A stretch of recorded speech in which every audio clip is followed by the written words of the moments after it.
Welcome back. आप देख रहे हैं मॉर्निंग विद फिजा। और जैसे कि ब्रेक से पहले हमने आपको बोला कि हम आज बात करेंगे सिर्फ झुर्रियों के ऊपर, व्रिंकल्स के ऊपर। बहुत ज़्यादा प्रॉब्लम शुरू हो जाती हैं लोगों को।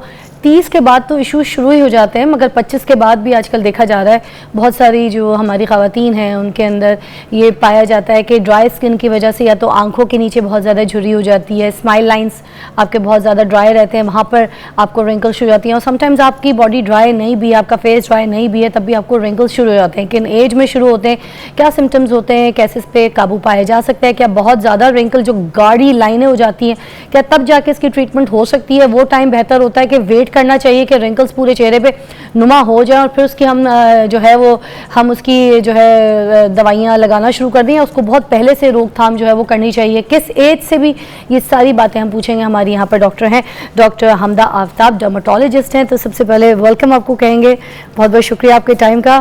Thank you for inviting me here. अच्छा डॉक्टर साहब, मुझे ये बता दीजिए सबसे पहले कि किस एज से जो है रिंकल्स शुरू हो जाते हैं मोस्टली पाकिस्तान में? अच्छा जी, रिंकलिंग या एजिंग की बात करें तो ये दोनों साइनोनिमस हैं, यानी कि जैसे जैसे उम्र बढ़ती जाएगी रिंकलिंग आती जाएगी। अच्छा। When a baby is born, अगर आप एक बच्चे की जिल्द को देखें तो वो कितनी प्लम्प, हाइड्रेटेड, और अक्सर लोग बच्चों के गालों को खींचते हैं तो कितने इलास्टिक होते हैं कि फ़ौरन से हाथ में आते हैं। एग्जैक्टली। तो जैसे जैसे उम्र बढ़ती है वैसे वैसे आपके स्किन के टिश्यूज लूज होने शुरू हो जाते हैं। अच्छा। लचक खत्म हो जाती है। ठीक है। इसके अलावा स्किन में कुछ बेसिक चीज़ें होती हैं जैसे कि कोलेजन, सबने सुना हुआ है इसके बारे में, इलास्टिन, हाइलुरोनिक एसिड, आजकल स्किन केयर में बड़ा एक्टिव इंग्रेडिएंट यूज होते हैं तो हमारी जिल्द के अंदर पाए जाते हैं। पहले तो लोगों को इसके बारे में पता ही कुछ नहीं था, तो इतना लोगों को पता है कि हाइलुरोनिक जो है very important for the skin, आपकी ड्राई को भी, टेक्सचर को नॉर्मल करती है, ये सारी चीज़ें। तो अब फिर भी मगर मुझे लगता है कि रिंकल जो है वो एजिंग प्रोसेस वाला जो सिस्टम है वो सबके ऊपर आता है।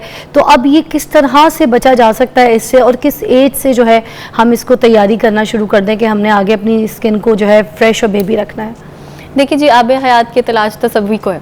तो अगर आप एजिंग के प्रोसेस को स्लो डाउन कर दें तो रिंकलिंग भी स्लो डाउन हो जाती है।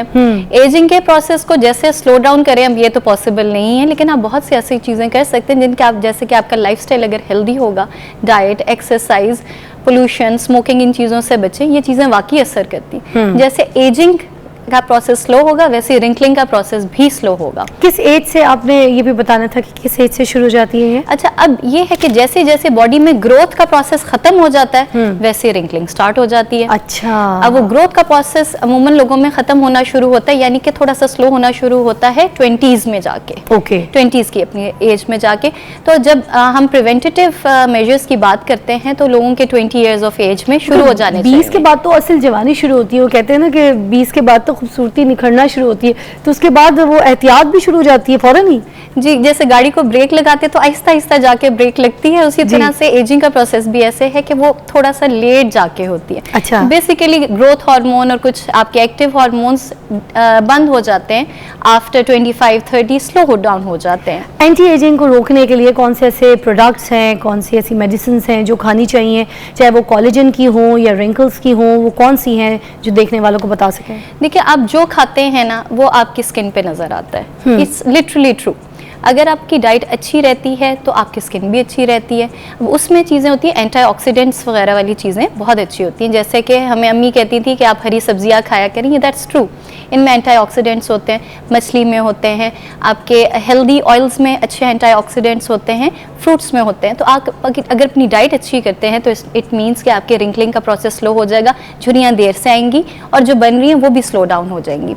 इसके अलावा लगाने वाली प्रोडक्ट्स की अगर बात करें तो हर कोई कहता है कि हम कोई एक सीरम ले आएँ और उससे एक जादू हो जाए और हमारी झुर्रियाँ चली जाए।